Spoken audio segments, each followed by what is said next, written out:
Salut și am revenit cu iar un alt video. Porumbei.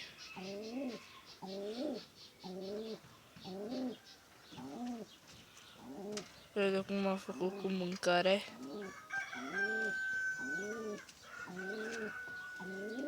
Cum a făcut cu mâncare.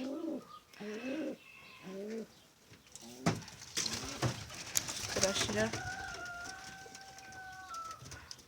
Vreau să-mi spuneți dacă vreți să filmez la vecinul meu. Are porumbei nume de ornament. Nume porumbei de ornamentare. Și vreau să-mi spuneți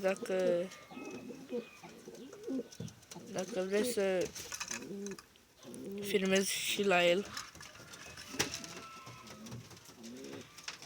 Îmi spuneți la comentariu dacă vreți să filmez. Ori mâine, ori astăzi. Să-mi spuneți la comentariu dacă filmez.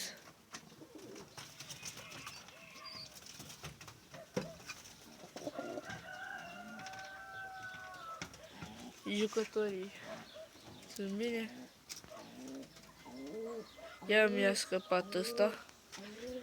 Asta și încă doi. O să-i strâng la mâncare. Asta și ceilalți nu știu, chiar nu știu unde sunt.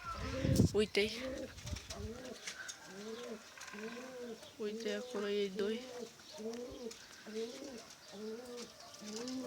Scrieți la comentarii dacă vreți să filmez.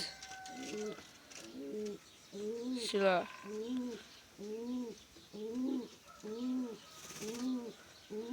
am făcut aici două boxe așa de lezi. Că mai avem aici niște perechi și nu avea unde să clăcească. Să fac ouă. Pui, tot bine.